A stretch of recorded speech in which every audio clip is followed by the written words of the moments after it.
Hello student, welcome in modern classes. आज के इस वीडियो में आप लोगों को कूलाम के नियम का सदिश स्वरूप बताया जाएगा। माना Q1 व Q2 एक ही चिन्ह के दो विपरीत दो बिंदु आवेश है।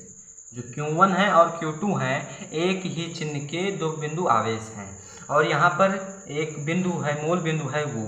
अब फिर इसके बाद में इनके स्थित सदिश वेक्टर R1 तथा वेक्टर R2 है। Q1 का स्थित सदिश वेक्टर R1, Q2 का स्थित सदिश वेक्टर R2 है। तथा माना Q1 के कारण Q2 पर आरोपित बल, इस Q1 के कारण Q2 पर आरोपित बल F21 है तथा Q2 के कारण Q1 पर आरोपित बल Q2 के कारण Q1 पर आरोपित बल F12 है। उसके बाद में हम इतना थ्योरी लिखने के बाद में चूंकि Q1 से Q2 की ओर इंगित सदिश विस्थापन को वेक्टर R21 द्वारा व्यक्त करें तो अगर Q1 से Q2 की ओर इंगित विस्थापन इसकी ओर जो विस्थापन इंगित होगा उसको अगर वेक्टर R21 द्वारा व्यक्त करेंगे तो वेक्टर R12 इक्वल टू इसका और इसका माइनस हो जाएगा। मतलब वेक्टर R1 और वेक्टर R2 का दोनों का माइनस हो जाएगा। तथा Q2 से Q1 की ओर इंगित विस्थापन को वेक्टर R12 द्वारा व्यक्त करें तो वेक्टर R12 हो जाएगा इसका और इसका माइनस होगा। पहले में अगर Q1 से Q2 की ओर होगा तो इस vector R2 minus vector R1 होगा और अगर Q2 से Q1 की ओर होगा तो vector R1 minus vector R2 हो जाएगा और is equal to minus vector R21। मतलब यहाँ पर वेक्टर R12 था तो हम अगर इसको वेक्टर R21 लिखेंगे, 12 को R21 कर देंगे तो ये माइनस में हो जाएगा। उसके बाद में सदिश वेक्टर R21 का परिमाण का संकेतन, मतलब कि अगर इसका हम परिमाण निकालेंगे वेक्टर R21 है तो इसका परिमाण वेक्टर R21 हो जाएगा।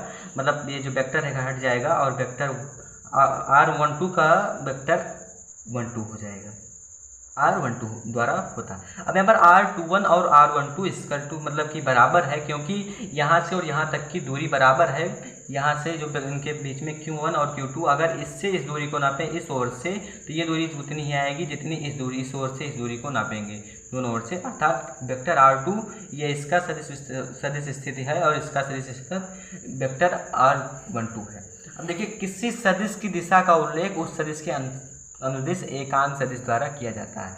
मतलब कि अगर हम इसको सदिश को इस चिन्ह में रखेंगे तो उसकी दिशा का उल्लेख पूर्ण रूप से नहीं हो पाएगा, इसीलिए उस सदिश की दिशा का अनुदिश एकांक सदिश द्वारा किया जाता है। मतलब कि अगर सदिश की दिशा का उल्लेख करना है तो हमारा वेक्टर अगर इस रूप में है तो इसे हमें एकांक वेक्टर मतलब कैप लगाकर एकांक वेक्टर के रूप में करना पड़ेगा।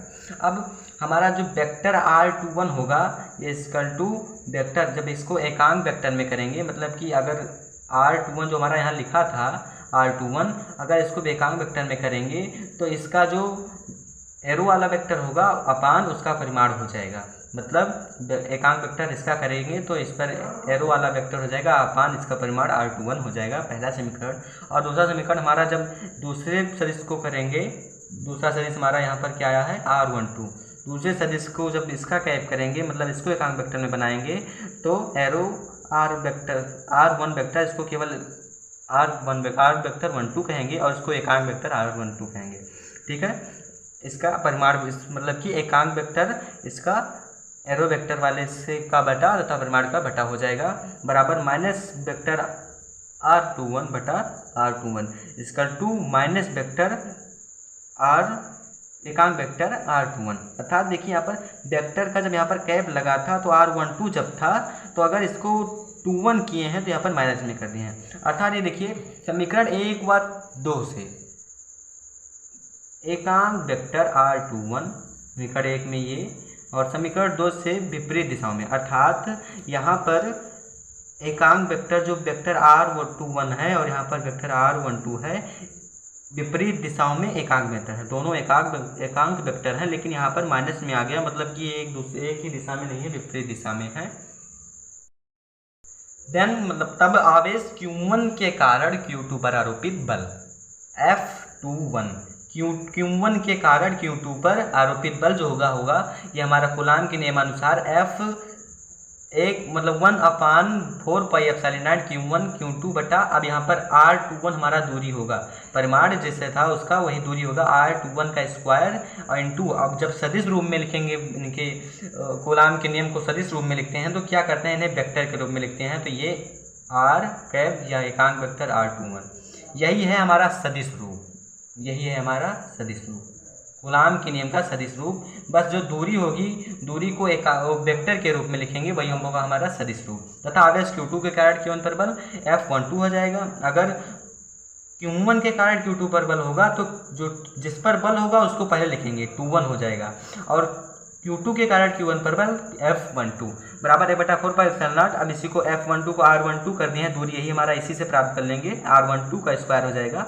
यहाँ पर स्क्वायर इसलिए होगा क्योंकि हमारा कूलाम का नियम के अनुसार 1/4πε0 Q1 Q2 बटा R स्क्वायर होता है, तो इसलिए R जो हमारी दूरी थी R12, ये हमारा सदिश रूप से दूरी थी, इसका स्क्वायर, और यहाँ पर एकांक वेक्टर सदिश को करने के लिए, सदिश को निर्देशित करने के लिए एकांक वेक्टर R12 कर दिए हैं। और यहाँ पर बराबर -F वेक्टर R21।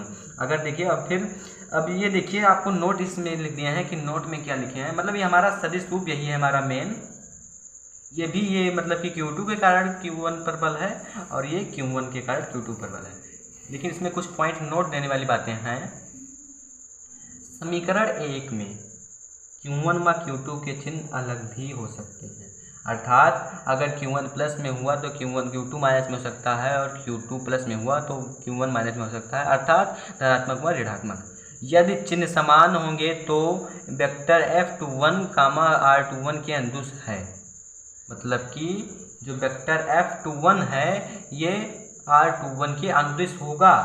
और यदि जो प्रतिकर्षण को प्रदर्शित करेगा, अगर जो हमारा वेक्टर F मतलब कि वेक्टर F वेक्टर R21 जो होगा, अगर इसके अनुदिश होगा अर्थात इसके दिशा में होगा, तब हमारा ये प्रतिकर्षण को प्रदर्शित करेगा। और यदि चिन्ह समान नहीं होंगे तो vector F21 minus R vector 21 के तथा vector F12 minus vector R12 के अनुदिश हैं, जो आकर्षण को प्रदर्शित करेंगे। अतः इस प्रकार हमें सजातीय तथा विजातीय आवेशों के लिए अलग अलग समीकरण लिखने की आवश्यकता नहीं है। अतः समीकरण दोनों प्रकरणों को, समीकरण नंबर 1 है, दोनों प्रकरणों को प्रदर्शित करता है। इसके कहने का मतलब ये है कि अगर हमें Q1 और Q2 का मान जो भी पता होगा उसके अनुसार हम अगर इसी फार्मूलों को याद करें तो हमारा इससे ही हमारा सदिश का सभी सवाल लग जाएगा। स्टूडेंट, आप लोगों को वीडियो पसंद आया तो वीडियो को लाइक कीजिएगा एंड चैनल को सब्सक्राइब कीजिएगा। Thank you for watching.